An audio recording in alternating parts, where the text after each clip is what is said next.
नरेश मीना जी ने तो जब पहले गेट बंद किया था तो ये आप कहीं भी बता दो, मैं तो वहाँ जाके बैठ जाऊंगा। आदिवासी समाज के लोगों की मांग मान लो, कहाँ दिक्कत आ रही है? यही तो बात है। पीड़ित परिवार है, उनको मदद मिल सके, क्योंकि सरकार तो बेशर्म हो चुकी है। इस लड़ाके को हम दुनिया से नहीं जाने देंगे। बकरी हमारी औकात दिखाने के लिए दे दी गई है कि तुम्हारी औकात ये है, जबरदस्ती यहाँ से उठाएंगे। तो सरकार तो सरकार है। इस केस के अंदर आप इसमें मदद करें। मीडिया के बंधुओं से ये निवेदन करना चाहता हूँ, आप सरकार तक और इस पुलिस प्रशासन तक ये हमारी आवाज को पहुंचाने का कष्ट करें। ये भी कहा है कि आप राजस्थान में कोई भी जगह बता दो मुझे। नरेश मीना जी ने तो जब पहले गेट बंद किया था तो ये आप कहीं भी बता दो, मैं तो वहाँ जाके बैठ जाऊंगा। आप यहाँ से उठा रहे हो तो दूसरी जगह बैठा दो। लेकिन ये आप इन गरीबों की, इन आदिवासी समाज के लोगों की मांग मान लो, कहाँ दिक्कत आ रही है? यही तो बात है। और आप इसके लिए ये हॉस्पिटल की बातें करते हो, आप जबरन करते हो, तो जबरन सरकार कुछ भी करे, लेकिन ये सत्याग्रह जारी रहेगा। आप भूखे तो है ही इतने दिनों से, तब तक तो सरकार की तरफ से कोई ऐसा आदेश नहीं आ रहा है कि आपकी मांग मान ली जाएगी। अब आप पानी भी छोड़ने की बात कर रहे हैं। ये अनशन शरीर, अपने शरीर को छोड़ने का पार्ट है। ये तो डेमोक्रेसी में है। प्रताप सिंह कैरो ने भी अनशन किया था, उनका शरीर चला गया। और हमारे छाबड़ा जी थे पूर्व विधायक, उन्होंने बहुत से एग्जाम्पल आपके साथ, बहुत के साथ है। उनमें भी ये भी है, सरकार यदि मारना चाहिए तो मारेगी।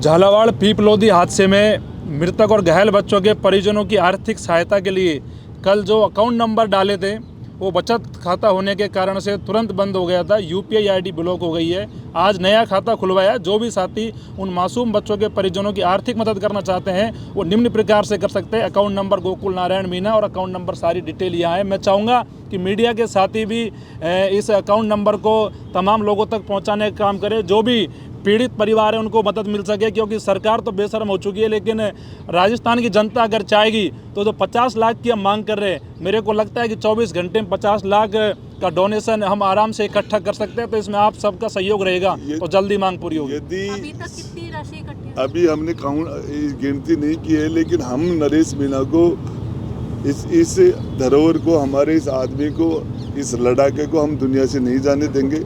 सरकार यदि नहीं करेगी तो हम आगे आके इसके लिए हमारे समाज के पंच पटेल हैं और लोग हैं, और इस राशि 50 लाख रुपए के लिए नरेश मीना को हम मरने नहीं देंगे। हम भी हमारे लेवल पर, लेकिन सरकार जबरदस्ती नहीं कर सकती। एक और बात सामने आ रही है, जब यहाँ पर सारे लोग इकट्ठे हुए थे नरेश मीना के समर्थन में, उस दिन एक गाना भी बड़ा चला था कि नेपाल जैसी स्थिति कर देंगे हम यहाँ पर।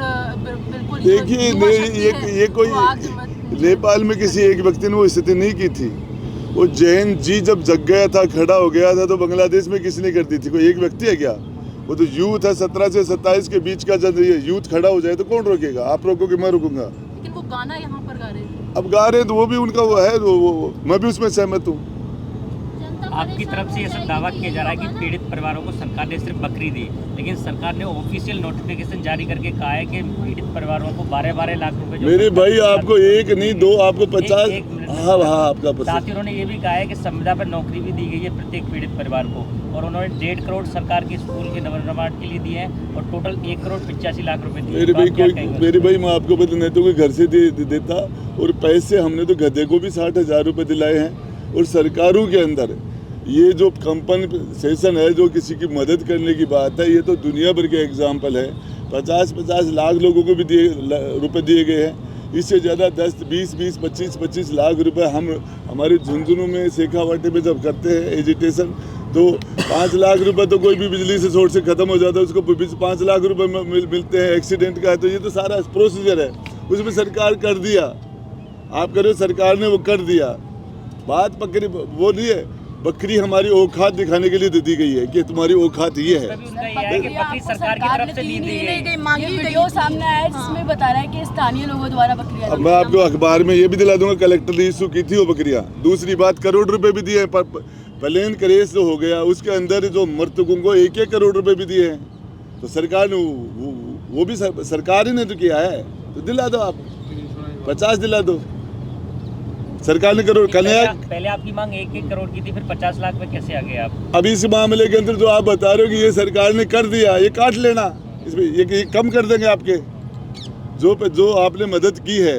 वो कम कर देना। कन्हैया को 50 लाख रुपए दिए थे, कन्हैया के मामले में उसे 2 सरकारी नौकरी दी थी, यहाँ 50 लाख जयपुर में भी दिए हैं। और इसके लिए मैं भी आपको बता दूंगा, और भी 20-25-50 एग्जाम्पल हम आपको और दे देंगे, जिनके अंदर ये सरकार की तरफ से ऐसा भी दावा किया जा रहा है कि जो पीड़ित परिवार थे उन्होंने शांति से राशि स्वीकार कर ली थी, लेकिन बाद में अब आप और दो तो और स्वीकार कर लेंगे। बैठे ना अब ये यहाँ ये भी कर रहे, तो पीड़ित परिवार यहाँ बैठा है ना।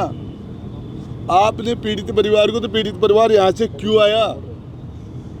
आपने जब ये सारा कर दिया तो पीड़ित परिवार को झालावाड़ से यहाँ क्यों आना पड़ा? रोक लेते। पूर्व मुख्यमंत्री जी वसुंधरा जी का क्षेत्र था, बोले बाहर के आदमी नहीं आएंगे हमारे यहाँ, ये हमारा झालावाड़ का परिवार है, तो फिर वो परिवार यहाँ क्यों आया राजधानी में? कैबिनेट मंत्री किरोड़ीलाल मीणा ने और निर्मल चौधरी ने भी अपनी स्वयं की राशि दी है उनके लिए 1 लाख रुपए। क्या आप भी ऐसा देने की कोई मंशा रखते हैं? मैं मेरी 1 महीने की पेंशन देता हूँ। इंकलाब जिंदाबाद। हमें अप्रिशिएट करते हैं। कह रहा हूँ मैं आपको। नहीं, मैं तो कहूँगा कि इस पीड़ित परिवारों को, आपको भी पूरे मीडिया जगत को भी मदद करनी चाहिए। मैं मेरी 1 महीने की पेंशन जो मुझे मिलती है, उन्होंने कितने दिन की दी है? उन्होंने 1-1 लाख रुपए दिए। तो मैं किरोड़ीलाल जी अपने 1 महीने की दे दो, बाकी के लोग दे दो। जब भी कोई पीड़ित होता तो हम देते थे पहले। मुझे तनख्वाह तो मिलती नहीं है, पेंशन मिलती है, मैं 1 महीने की पेंशन देता हूँ इनको। अभी हम वहाँ एसपी साहब के पास गए थे, तो उन्होंने कहा कि भाई परमिशन नहीं मिलेगी तुम्हें और मुकदमे भी दर्ज करेंगे और यहाँ से जगह खाली कर देंगे। अरे वो बेनीवाल जी का भी हवाला दिया, वो नोटिस दिया है सब। अभी जस्ट मिल के आ रहा है। अरे उसके अंदर साउथ है ना, राजऋषि, वो जो किया है वो तो नोटिस आ ही गया ना। वो तो आएगा, अभी जस्ट मिल के आ रहा है। सरकार जबरदस्ती करेगी तो सरकार करेगी, जबरदस्ती। जेल में भी डाला है, 2 बार डाला है। जबरदस्ती यहाँ से उठाएंगे तो सरकार तो सरकार है, लेकिन ये एक जेल में भी अनशन करेंगे। भगत सिंह जी जेल में किया था, जेल में कर देंगे, बाहर कर देंगे, समर्थक कर देंगे। कैसे रोकोगे? ये है।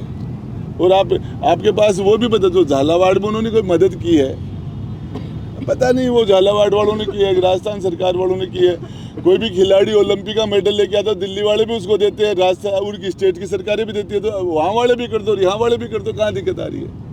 नहीं, दोनों ही तरफ से किया गया है राजस्थान। अब पता नहीं मुझे कहाँ से, लेकिन है ना जो अमाउंट, कुछ मेरे भाई आपको बताऊं, जो अमाउंट है ना, पूरे सांप दंश से कोई चला जाता है उसको 5 लाख रुपए मिलते हैं, बिजली से कोई चिपक जाता है करंट से उसको 5 लाख रुपए मिलते हैं, किसी में 10 लाख। ये तो सरकारों के फैसले हैं। एक्सीडेंट के अंदर सरकार देती है, हर चीज के अंदर देती है। मुख्यमंत्री चिरंजीवी के अंदर पैसे मिलते हैं, दूसरे पैसे मिलते हैं। ये तो 50 मामले में बता दूंगा। अब कौन से मध्य में दिए मुझे तो पता नहीं, लेकिन वैसा ही कुछ हुआ होगा। लेकिन ये स्पेशल केस है ये, जिसके अंदर एक आदिवासी समाज के स्कूल, सरकारी स्कूल में बच्चे दब के बड़ा दिल दिखा के कर दो, चले जाएंगे आराम से। क्यों गैंसरी की बातें क्यों करते हो? आज तो मोदी जी का जन्मदिन है, आज तो कम से कम दिल दिखाना चाहिए। मुख्यमंत्री जी चाय पा रहे हैं, वो भी, ये तो वो भी नहीं पियेंगे। आप ये देखिए कि मतलब मोदी जी पूरे राष्ट्रीय स्तर पे छात्रों के साथ संवाद करते हैं। हमारे स्कूल के छात्रों का मनोबल बढ़ाने के लिए वो संवाद करते हैं, लेकिन क्या उनको पता है कि उनकी इस व्यवस्था में, उनकी सरकारी स्कूल के अंदर असमय काल कल्पित बच्चे हो जाते हैं, उनके माँ बाप जो है बिना बच्चों के हो जाते हैं, तो क्या उनका कोई कर्तव्य बनता है? क्या सिर्फ उनका यही कर्तव्य है कि मुझे सिर्फ बच्चों से बात करनी है और एक उनका मनोबल बढ़ाना है? क्या वो जिम्मेदारी लेने को तैयार है कि भी उनके रहते हुए आज आज़ादी के 70 साल के बाद जब हम चंद्रमा पे जाने की बात कर रहे हैं, मंगल पे जाने की बात कर रहे हैं, और वहां पर हम करोड़ों अरबों खरबों रुपए खर्च कर रहे हैं, और वहां एक स्कूल के अंदर उनके भ्रष्टाचार के कारण, उनकी लापरवाही के कारण बच्चे असमय काल कल्पित हो जाते हैं। मैं कह रहा हूं उन बच्चों को तो शहीद का दर्जा देना चाहिए जो आपके भ्रष्टाचार के कारण शहीद हो गए। लेकिन सरकार अपने गिरेबान में झांकने की बजाय जो व्यक्ति उनके लिए लड़ रहा है, उनके लिए संघर्ष कर रहा है, उसको जेल के अंदर बंद करने पर तुली हुई है। ये लोकतंत्र की जो तानाशाही जो है, लोकतंत्र के नाम पे जो तानाशाही चल रही है, उसकी पराकाष्ठा हो चुकी है। सबसे पहले तो नरेश जी की तरफ से मोदी जी को जन्मदिन की शुभकामना देता हूँ, उनकी लंबी उम्र की कामना करते हैं। और फिर वो आपके चैनल वहाँ जा रहा होगा तो इसके माध्यम से इन गरीबों का जो इनकी मांग हो पूरी करवाते हैं। आपके जन्मदिन के ऊपर पहले बड़े मुख्यमंत्री हुए हैं और भी हुए हैं जो जिनके जन्मदिन पर कैदियों को छोड़ा जाता है, सीनियर सिटीजन के आधार पर, बीमारी के आधार पर, महिला के आधार पर जेलों से लोगों को छोड़ा जाता है बहुत सी जगह। तो यहाँ इनको अरे इनको जेल में डालने की बात कर रहे हो आप। मोदी जी के जन्मदिन के ऊपर ये एसटी समाज को ये तोहफा दे रहे हो, ठीक नहीं है। और कोई सवाल? मैं भी मीडिया के बंधुओं से एक निवेदन करना चाहूँगा कि मीडिया इस देश का लोकतंत्र का चौथा स्तंभ है और चौथा स्तंभ होने के नाते मैं आपसे ये करबद्ध निवेदन करता हूँ कि इस केस के अंदर आप इसमें मदद करें।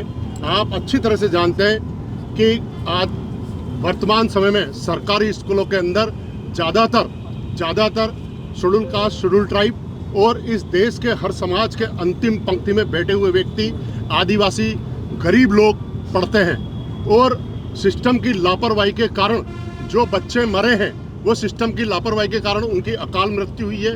और हमारे भाई नरेश जी की यही मांग है और हम सबकी यही मांग है कि राजस्थान के अंदर जो अकाल मृत्यु अब तक जिनकी हुई है उनमें सबसे ज़्यादा जिनको मुआवजा दिया गया है वो मुआवजा इनको भी दिया जाए। जिस तरह से कि कन्हैया लाल जी की मृत्यु में अकाल मृत्यु हुई थी, उनको 50 लाख रुपए दिए गए और संबल प्रदान करने के लिए उनके दोनों बच्चों को सरकारी नौकरी दी गई।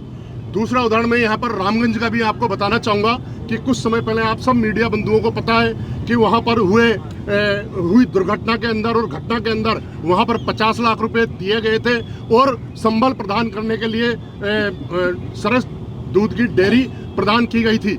तो मैं मीडिया के बंधुओं से ये निवेदन करना चाहता हूँ, आप सरकार तक और इस पुलिस प्रशासन तक ये हमारी आवाज़ को पहुँचाने का कष्ट करें कि शोषितों, वंचितों, पीड़ितों, दलितों और इस देश के हर समाज के अंतिम पंक्ति में बैठे हुए व्यक्तियों को न्याय दिलाने के लिए, उनकी आवाज़ बनने के लिए जो हमारा भाई ने जो हिम्मत दिखाई है, हम कंधे से कंधा मिला करके, कदम से कदम मिला करके इनके साथ है। और मैं देश के सारे युवाओं से भी अपील करना चाहूँगा कि इस सिस्टम को बदलने के लिए जहाँ पर मंगल और चांद पर जाने की बात करते हैं, आप गाँव के अंदर जा करके देखो कि गाँव के गरीब के बच्चे जो इस देश का भविष्य है, कल को जो बच्चे जो मरे हैं उनमें से कोई आईएएस बनता, कोई आईपीएस बनता। जब चाय वाला एक प्रधानमंत्री बन सकता है तो क्या वो मजदूर जो मेहनत करके पैसे कमा करके और इस तरह से पढ़ा रहा है, क्या वो प्रधानमंत्री नहीं बन सकते थे? उनमें से कोई इस देश का प्रधानमंत्री बनता, उनमें से इस देश की कोई मुख्य धारा के अंदर जुड़ता।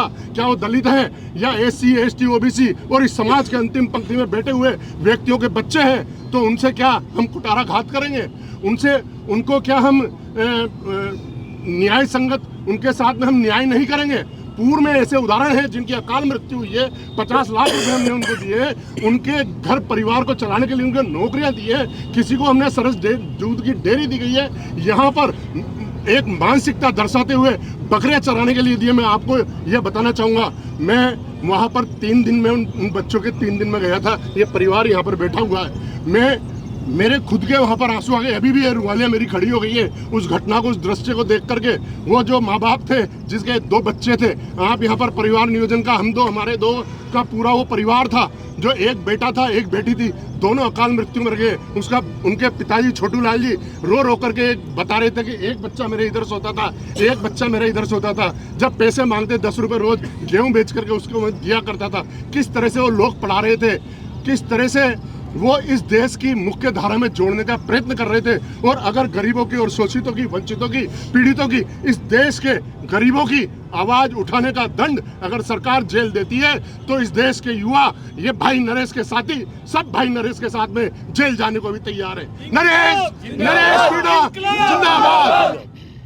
धन्यवाद।